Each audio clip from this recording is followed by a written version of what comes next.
오늘은 세어보는 감사, 책임지는 감사라는 제목으로 리카운트 투 어카운트라는 제목으로 말씀을 나누겠습니다. 오늘 저희 교회는 추수감사주일, 교회 다니신 분들은 추수감사주일은 11월 첫 주가 아니라 다른 교회, 내가 다녔던 교회는 11월 첫 주일이 아닌데 라고 생각하시는 분들이 있을 수 있습니다. 그래서 좀 설명을 드리자면 추수감사주일은 아무래도 우리 선교사 영향을 받았기 때문에 추수감사절, Thanksgiving Day, 그 절기 영향을 받았죠. 그래서 시간이 우리나라 절기하고 조금 안 맞습니다. 우리나라 명절로는 추석이 추수감사절, Thanksgiving Day라고 볼 수가 있는데 조금 안 맞잖아요. 우리는 9월달 추석인 경우가 있고 10월달 추석인 경우가 있습니다. 그래서 11월 한 셋째 주일 정도를 보통 추수감사 이런 축제 시즌으로 보내는데 좀 춥습니다. 추수도 다 끝나고 그래서 요즘은 교회마다 이 교회 형편을 따라서 10월의 마지막 주일이거나 11월 첫 주일 이렇게 잡아서 추수감사 주일로 지키는 교회들이 있습니다. 그 중에 한 교회가 저희 교회입니다. 그러니까 다른 교회하고 왜 다를까? 이건 뭐 다르다고 해서 틀린 것은 아니고요. 교회마다 그날 추수감사 주일은 서로 좀 다르게 교회 형편 따라서 지킬 수 있다라는 거. 이게 뭐 본질적으로 성탄절을 우리 편의상 옮기자 이런 건 아니잖아요. 뭐 부활절 옮기자 이런 거 아니잖아요. 그렇다고 해서 추수감사주일을 여름에 하자라는 거 아니잖아요.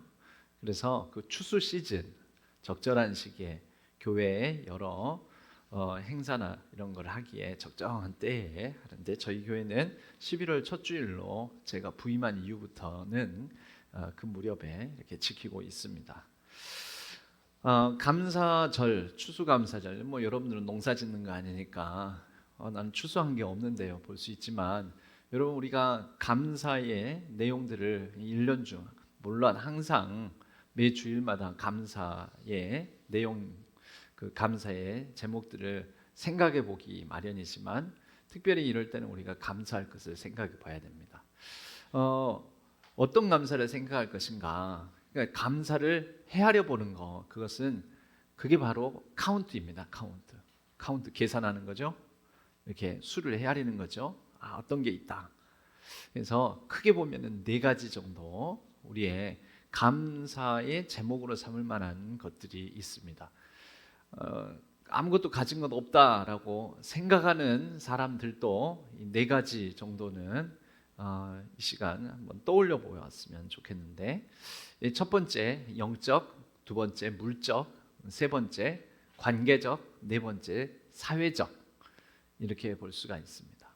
영적인 것은 오히려 그 뒤에 있는 거 다 없어도 영적인 것은 여러분 적어도 이 자리에 앉아 있다는 것만으로도 받은 게 있습니다. 그게 뭐냐면 우리 주 예수 그리스도를 하나님께서는 저나 여러분 뭐 나이가 많으나 적으나 또는 키가 크나 작으냐 뭐 이런 거 상관없이 좀 집안 형편이 좀 부자이냐 잘 사느냐 못 사느냐 이런 건 상관없이 하나님은 차별 없이 무차별적으로 예수 그리스도를 우리에게 보내어 주셨습니다.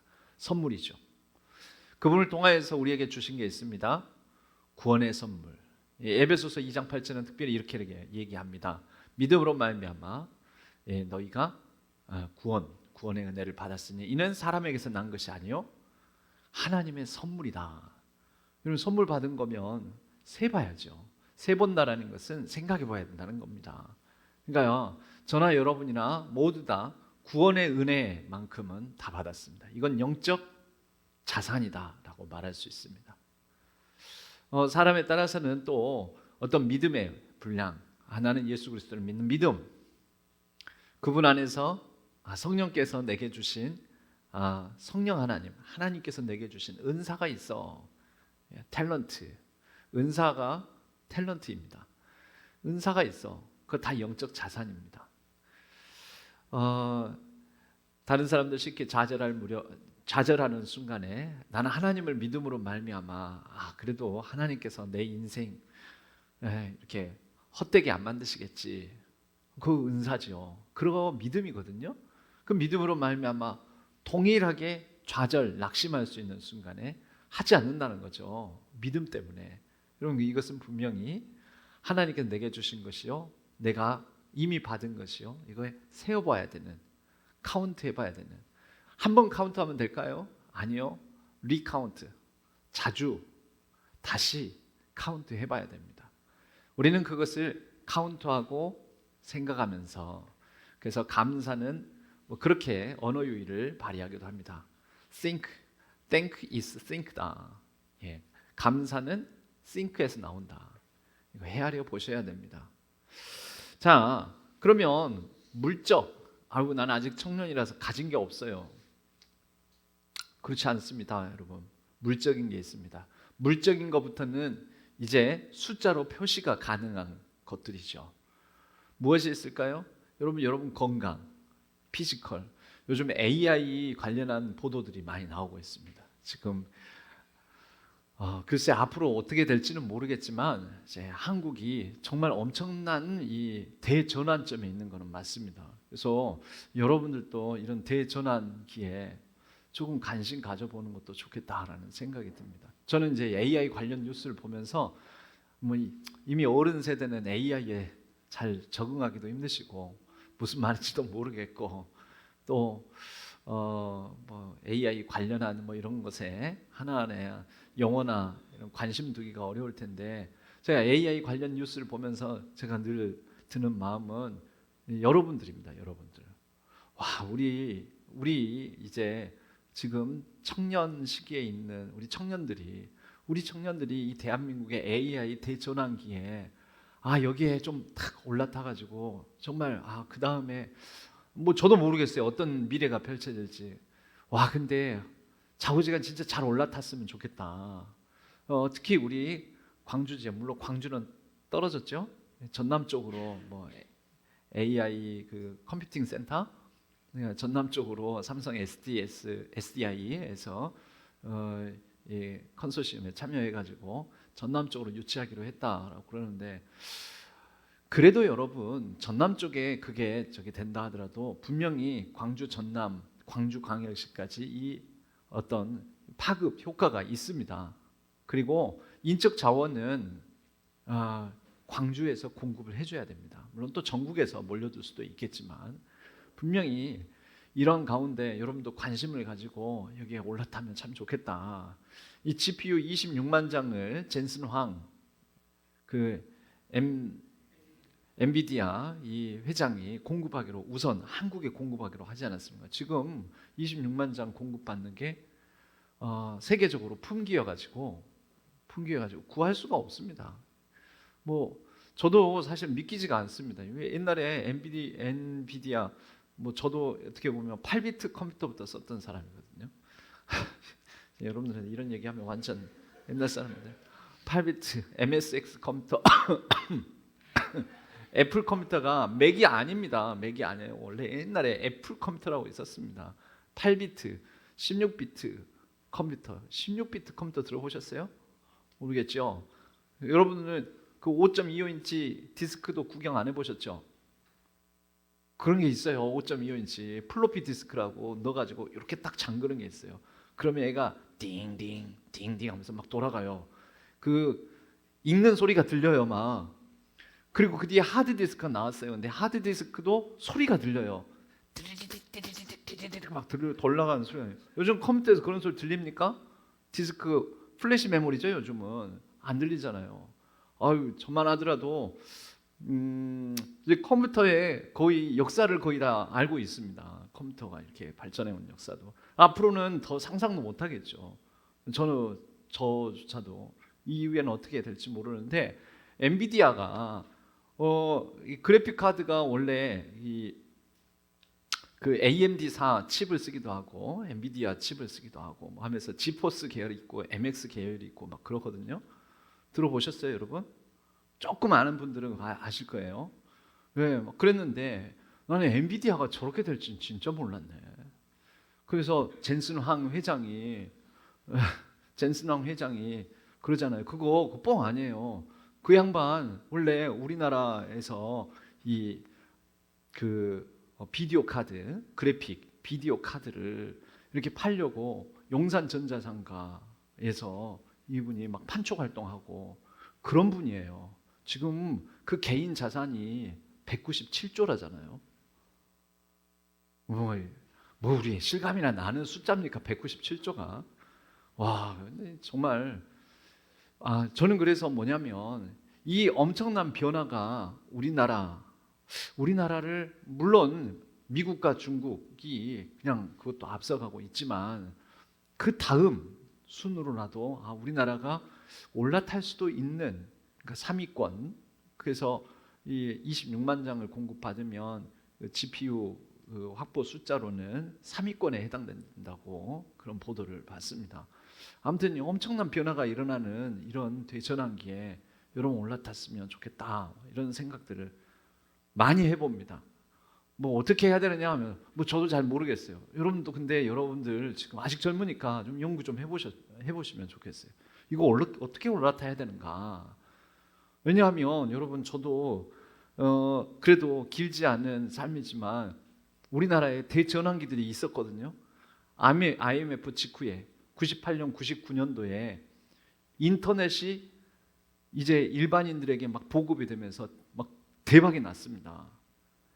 그때 출연한 기업들이 오늘날 네이버, 그 다음에 한글과 컴퓨터입니다. 한컴. 그때는 그런 회사들이 지금같이 저렇게 될 줄 몰랐죠. 진짜 몰랐습니다. 그리고 그때 제 친구들이 제가 원래 96학번이었는데 다시 시험을 봐서 98학번으로 경영대로 들어갔습니다. 근데 제 친구들이 96학번 다 또래이들이지 않겠습니까? 그리고 카이스트는 95학번입니다. 2학년 마치고 고등학교 2학년 마치고 조기 입학을 했으니까. 근데 98년, 99년 이렇게 지나면서 제 친구들이 이 군복무를 대신하면서 이 산업연구요원으로 네이버 이런 데에 들어가는 거예요. 근데 속으로 그때 이제 제가 경영대 재학 중이었는데 속으로 뭐 네이버 같은데 저런데 네이버 그때 당시에 그런 인터넷 업체들이 좀 있었어요. 저런 데 가서 뭐 별 볼 일 없이 저런 것도 무슨 산업연구요원인가 이런 생각을 했습니다. 그런데 그 친구들이 네이버 그때쯤에 해가지고 그때 그 사례를 뭘로 받았냐면 그걸로 받았어요. 다 주식으로 성과급을. 그 친구들 다 대박 나지 않았습니까? 그 차라리 그 친구들은 성과급을 받았다면 저는 과외라도 해서 단 10주라도 좀 그때 좀 뭐 사놓을 걸. 그러니까 이제 무슨 얘기냐면 그렇게 그 대변환의 시기가 있어요. 저는 근데 그 느낌이 와요. 지금 우리나라 대전환, 대변환의 시기입니다. 여러분 이때 이러고 뭐 여러분이 어떻게 사는지는 잘은 모르지만 우리가 지금 넉넉히 있어서는 안 되겠다라는 그런 생각이 듭니다. 그 느낌이 있어요. 몇 번 있었거든요. 몇 번. 저도 길지 않은 시기에 세월 가운데 그러고 나서 또 한 10년 뒤에 약간 그 주기가 있었어요. 서브프라임 모기지 사태라고 검색해보면 나옵니다. 서브프라임 모기지 사태라고 미국에 거품이 막 껴가지고 부동산 가격이 폭락했을 때가 있어요. 엄청나게. 그때가 또 대박이었던 거죠. 그런 얘기 하려고 하면 한도 끝도 없는데 아무튼 제 길지 않은 생애에도 그런 주기가 있었습니다. 그런 주기가 그 서브프라임 모기지 사태 때 그때 모든 집값들이 폭락하고 그랬을 때 그때 제가 전세를 얻었다는 거 아닙니까? 그때 그 지금 생각하면 바보 멍청이지 무슨 전세를 얻어. 그때 전세를 얻으나 집을 사나 몇천 차이가 안 났어요. 제가 그때 얻은 전세가 물론 좀 대출 땡겨가지고 1억 2천짜리 전세를 얻었어요. 그 서울의 명성교회. 지금은 거기 근방에 땅 근처도 제가 못 갑니다만은 돈으로는 못 갑니다만은 거기에 1억 2천짜리 전세였는데 그때 뭐라 그러냐면 이거 한 3천만 보태면 집 사요. 사세요. 그런 거예요. 그래. 1억 2천 전세도 내가 빚내가지고 지금 전세 사는 마당에 어떻게 집을 사? 말도 안 되세요. 그래서 제가 이제 그때 신대원 막 졸업할 무렵쯤 되었었거든요. 뭐 이걸 집을 어떻게 사? 말도 안 되는 소리 하고 있네 생각했는데 그때 땡겨서 샀어야 돼. 그 땡겨서 샀으면은 지금 여러분들 지금 안 보고 살 수도 있어. 모르는 일이에요. 모르는 일. 아니 그러니까 그런 전환기가 있다라는 거예요. 전환기가 있어요, 여러분. 그렇게 멀지 않아요. 근데 지금이에요. 잠깐 느낌이 온다니까 지금. 이런 얘기 하면 안 돼. 오늘 좀 집중력이 좋네요. 돈 얘기를 해서 그러나? 여러분들 또 돈에 관심이 많구나. 그렇지. 자, 여러분, 나는 물적 자산이 없다, 물적 자원이 없다. 그렇지 않습니다. 여러분 건강이 물적 자원입니다. 그 AI가 나오면서 이런 얘기를 하는 거죠. AI 그 GPU를 이 그래픽 카드에 들어가는 그 GPU 이걸 만드는데 뭐가 들어갑니까? 그 기초 원료는 반도체잖아요. 그 반도체는 삼성이나 하이닉스 세계 1, 2위예요. 이 반도체 공급의 1, 2위가 삼성 하이닉스. 그 다음에 TSMC 대만. 기술적으로는 우리나라가 아직까지는 조금 앞서 있습니다. 여튼 이런 이제 회사들이 있죠. 그럼 그걸 가지고 엔비디아는 GPU를 만들어요. 그걸 가지고 이제 뭘 하느냐? 그게 뭐냐면, 그 기판 무슨 회로 기판 이거 뭐 있어봤자 뭐 하겠습니까? 그걸로 피지컬을 만드는 거예요. 그걸 피지컬 AI라고 합니다. 그러니까 AI는 막 그 생각하고 뭐하고 막 그러지 않습니까? 근데 그거 어디다 쓰게? 그것을 로봇에다가 쓰고, 그래서 로봇을 만드는 거는 피지컬 AI가 되는 거죠. 그리고 또 뭐 했어요? 자율주행 가능한 자동차를 만들고, 그게 피지컬이에요. 즉 뭔가 이게 구체적으로 실행하는 어떤 구체적인 대상이 된다는 거죠. 그걸 하는데, 그래서 젠슨 황이 깐부치킨에서, 깐부치킨 알아요? 광주에는 아직 내가 못 본 것 같은데 서울 쪽에는 있어요. 깐부치킨. 예전에 있었던 교회 바로 앞에도 깐부치킨이 있었어요. 깐부치킨 봉천점.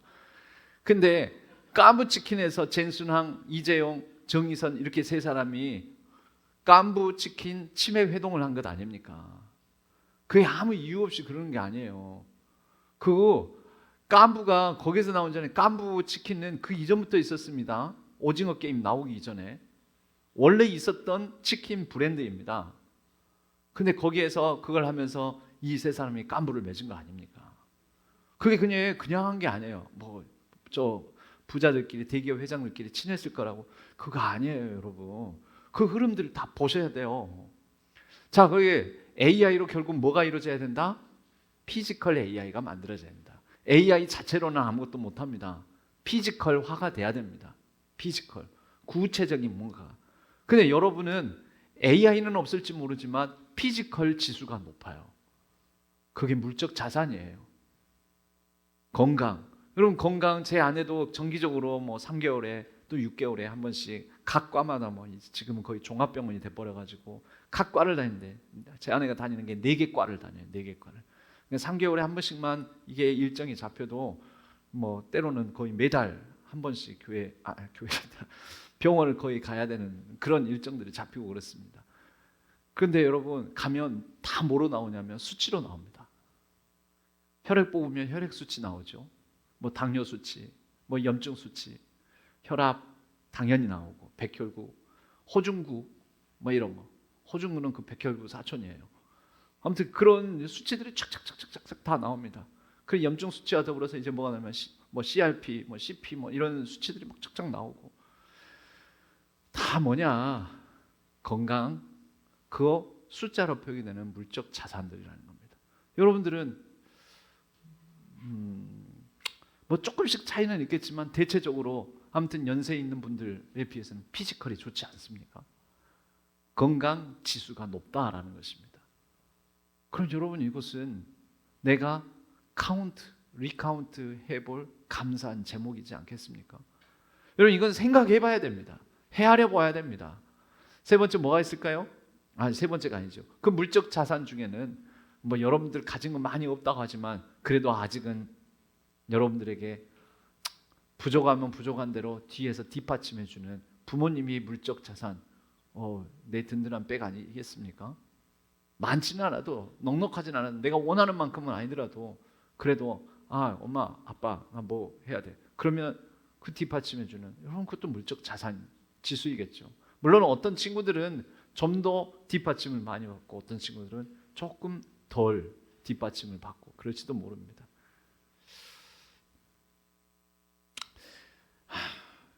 그래도 제 대학생들 때보다는 여러분들이 조금 더 뒷받침을 잘 받지 않을까라고 감히 제가 얘기를 해봅니다. 지금이야 제가 번듯해 보이지만 저 생각보다 대학생 생활이 힘들었어요. 너무 가진 게 없어가지고.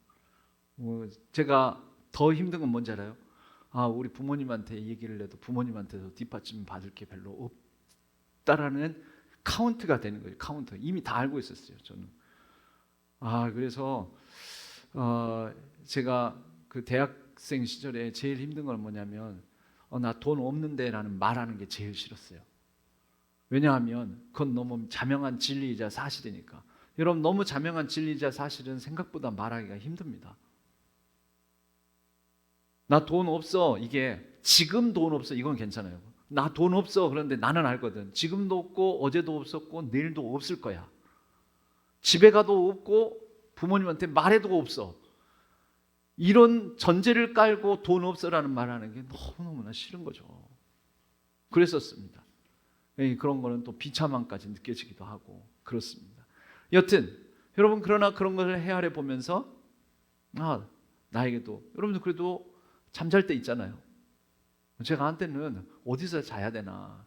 그래서 저도 여러분들이 어떻게 느낄지 모르지만 대학생 시절 무렵에 이제 졸업할 무렵에 군대도 갔다 오고 졸업할 무렵 돼가지고 내가 그 고민 중에 하나가 뭐였냐면 내가 이런 형편에 장가 갈 수 있을까? 결혼을 할 수 있을까? 진짜 그런 생각 많이 했습니다. 정말 많이 했어요. 진지하게 많이 했습니다. 누가 이 형편 뻔한데 이 내 형편을 보고 누가 시집 올라오고 그럴까? 그런 눌림이 물론 겉으로 드러내지는 않죠. 겉으로는 아무렇지도 않은 척 하는 거지만 그런 생각한 적 많이 있습니다. 여튼 여러분 어쩌면 과거에 한 5, 6년 전에 저보다는 여러분들이 낫지 않을까라고 감히 생각을 해봅니다. 여러분 우리에게는 가진 게 있습니다. 살 집 있고 잠잘 집 있고 뭐 있고 또 시간이 있잖아요. 시간이. 그 젊음이라는 것은 시간입니다. 시간. 뭐 이런 계산 많이 하지 않습니까? 하루에 24시간 또 일주일 7 곱해서 뭐 몇 시간 계산을 해놨는데 어디다가 일주일 168시간, 한 달 720시간, 1년 8760시간 할 일 없어서 해봤습니다. 계산을. 여러분 내년도 8760시간 정도는 살 소망 있으시죠?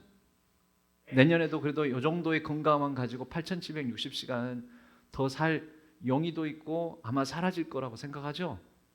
근데 이거 기약 못한 사람도 많아요. 나한테 8760시간이 앞으로 남았을 거라고?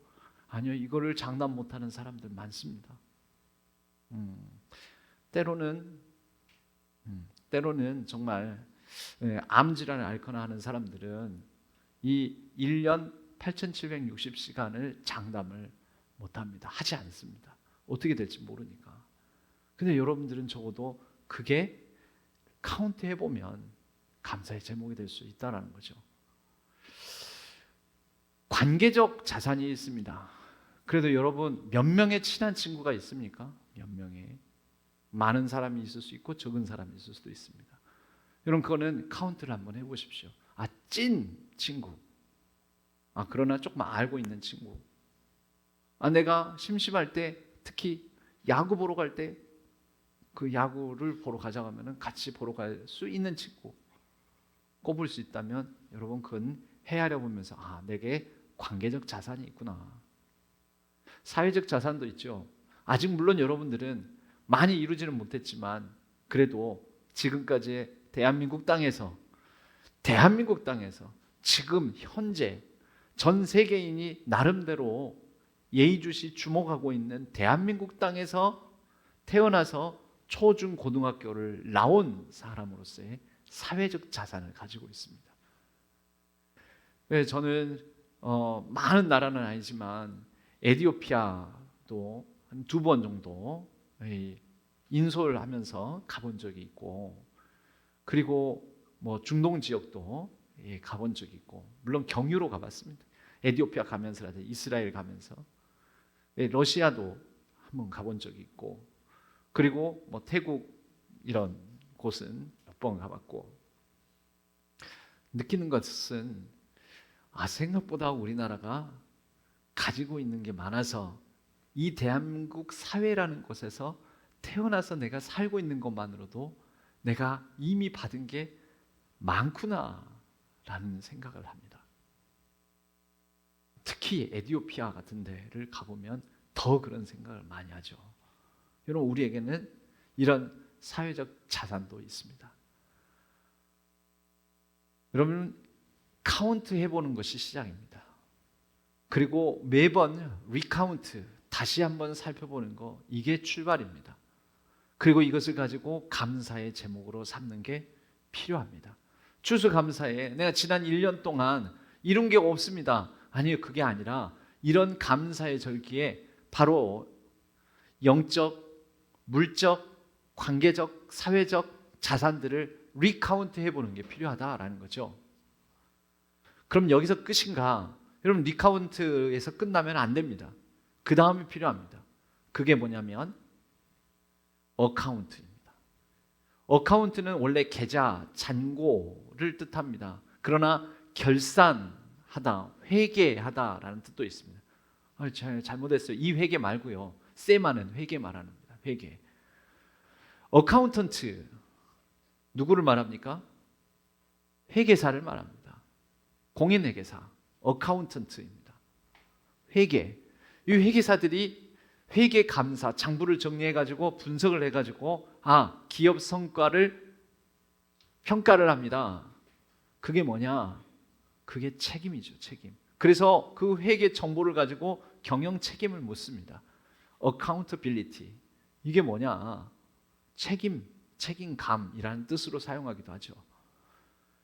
여러분, 내가 받은 것을 헤아려 보고 수치화 시켜보고 그렇게 지수로 가지고 나는 이런 지수를 가지고 있구나, 이만큼 많은 또는 높은 지수를 가지고 있구나, 내가 가진 게 많구나, 받은 게 많구나, 감사하는데 여기에서 감사가 끝나면 안 된다는 거죠. 그 다음 어카운트로 가져가야 됩니다. 그럼 나는 이만큼을 받아가지고 이것을 어디에, 뭐에, 어떻게 잘 썼는지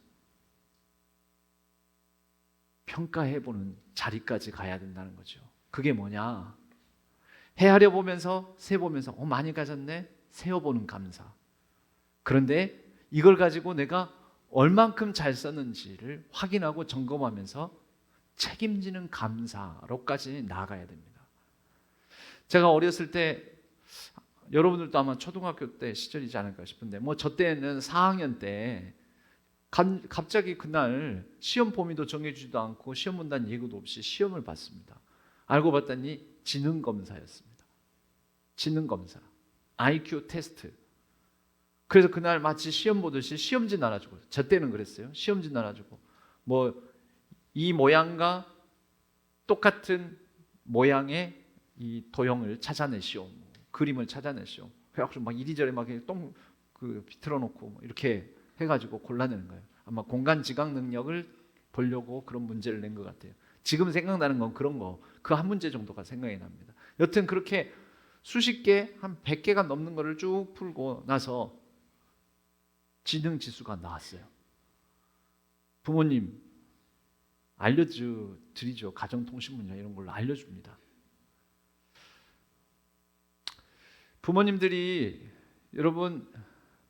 저나 여러분들 지능지수가 높게 나오면 부모님이 좋아하실까요? 안 좋아하실까요? 좋아하시겠죠. 그죠? 이왕이면 2자리보다는 3자리가 낫지 않습니까? 그 3자리도 조금 더 막 많이 나오면 좋아하시죠. 그런데 이게 바로 카운트 해보면서 지수가 높아서, 지능 지수가 높아서 감사하는 겁니다. 좋아한다는 거. 우리 애 똑똑하구나. 얘가 머리가 괜찮구나. 그런데 몇 년이 지났어요. 선생님이 엄마나 아빠를 학부모 상담을 부릅니다. 불러서 선생님이 아무개는요 이렇게 지능지수가 높고 머리가 좋은데 당최 공부를 안 해요. 어머님 어떻게 하면 좋습니까? 여러분 지능지수가 높은 게 여전히 감사할까요? 개인 상담을 하기도 해요. 선생님이 야 너는 머리가 나쁜 애가 아닌데 점수가 이게 뭐냐 너 왜 이 좋은 머리로 엄한 짓만 하니? 왜 너가 해야 될 것을 안 하니? 그러면 높은 지능 지수는 한숨거리가 되는 거죠. 탄식의 근원이 되는 것입니다. 아이고, 저도 예전에 과외를 해본 적이 있는데요. 과외 이제 선생님으로서 딱 하면은 그 엄마들이 거의 한 10번 과외를 하면요 그 중에 9번은 그런 얘기합니다. 우리 애는요 참 머리가 좋아요. 근데 애가 공부를 안 해가지고 걱정이에요. 선생님 잘 부탁해요. 머리가 좋다는 것은 더 이상 부모님들에게는 감사의 제목이 아니라 한숨의 제목이 되는 거죠. 여러분 뭐 해야지 감사가 나오겠습니까? 좋은 지수를 가지고 그걸 IQ라고 한다면 좋은 지수를 가지고 열심을 다해서 그것을 가지고 책임을 다할 때 감사가 나오는 것 아닐까요? 여러분 우리는 카운트를 해봐야 됩니다. 리카운트. 그런데 그 다음에는 어카운트. 여기 성경에 보면 하나님께서 결산을 한다라는 표현이 나옵니다. 오늘 달란트 비유인데요. 5달란트, 2달란트, 1달란트입니다. 달란트가 어느 정도냐면 달란트는 6,000데나리온. 1데나리온은 어느 정도냐면 하루 최선을 다해서 하루 일당으로 받는 값어치가 1데나리온입니다. 그럼 6,000데나리온은 6,001. 1년 노동일수로 보통 300일을 잡습니다. 300일을 노동을 해가지고 벌 수 있는 게 300데나리온. 그럼 6,000데나리온은 몇 년입니까? 20년이에요. 20년.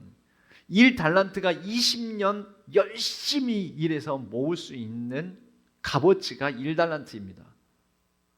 그런데 1달란트 받은 사람이 어떻게 하냐면 우리가 그 본문까지는 길어서 생략을 하고 읽지를 않았는데 어떻게 하냐면 1달란트 가지고 그냥 이거 땅에다가 묻어놓고 가만히 숨겨놔야지 합니다.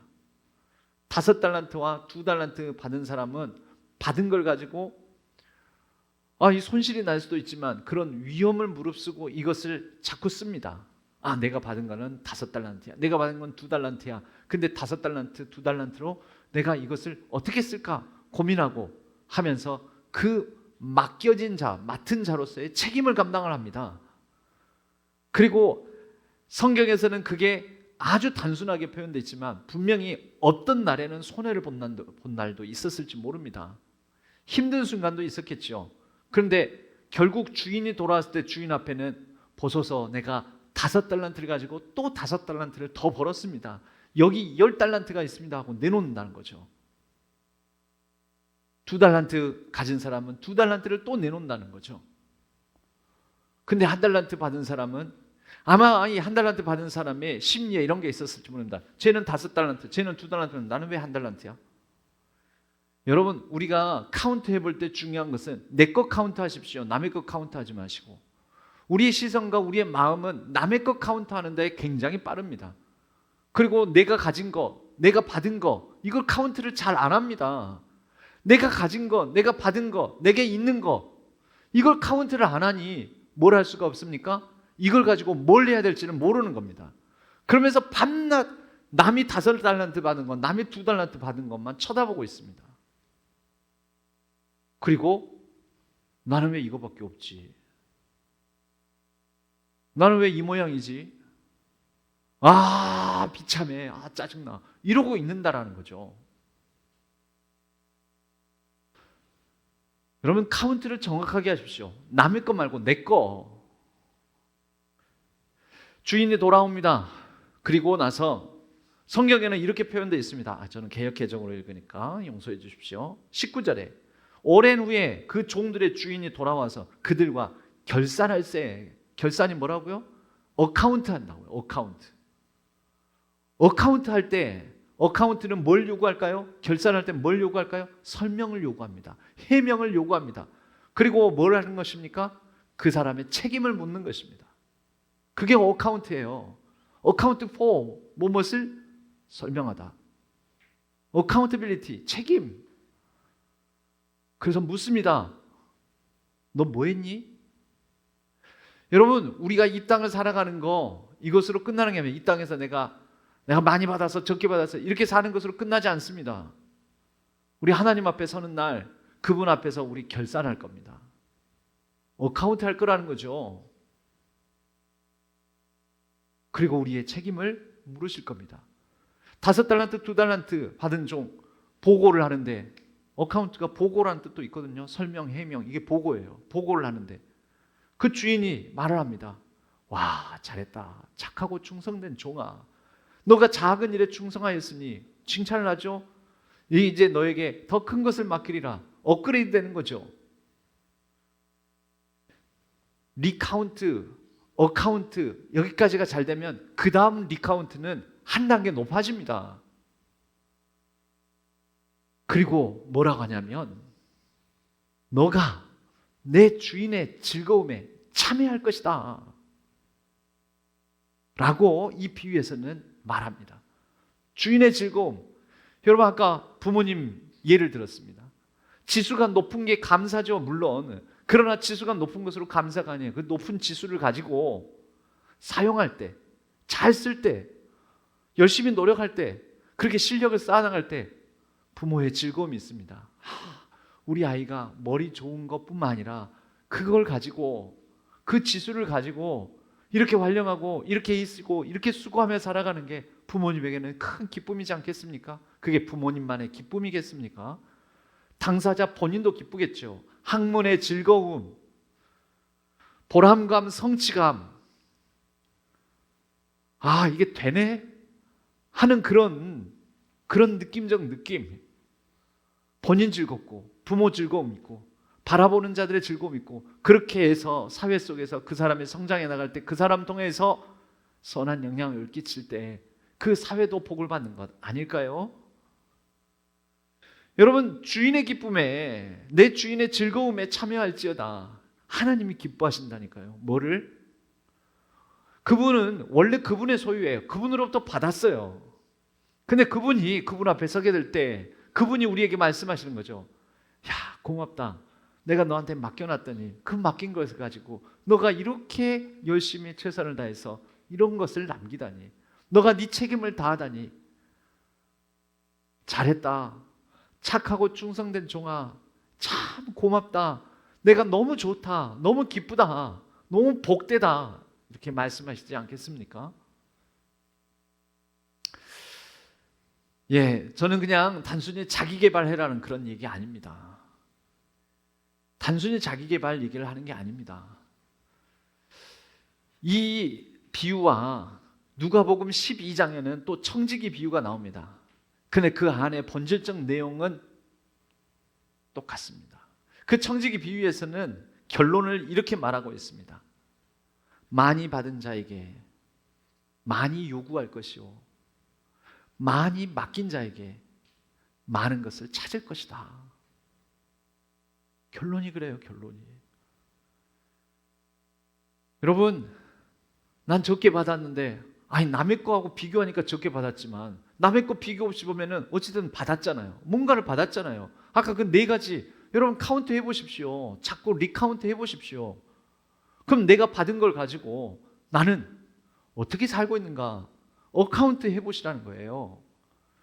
그리고 설령 살다 보면 어쩔 수 없이 다른 사람과 비교도 하게 되겠지만, 내가 다른 사람보다 더 적게 받았다면 하나님 나한테 너 저 많이 받은 그 아이만큼 많은 걸 남겨라라고 그렇게 요구하시는 분 아닙니다. 그렇게 부당한 분 아니에요.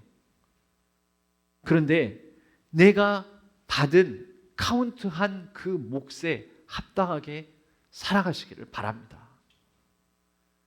예, 저도 그래도 뭐 지금까지 이제 곧 있으면 50 되어 가는데, 50년 가까이 살아오면서 그래도 뭐 부정한 것도 많지만 그래도 받은 것도 많구나.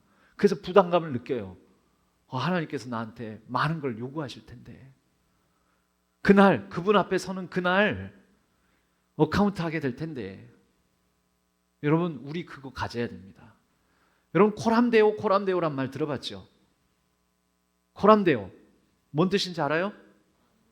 하나님 앞에서, 영어로 in front of God, 하나님 앞에서. 그게 코람데오라는 말 아닙니까? 하나님 앞에서.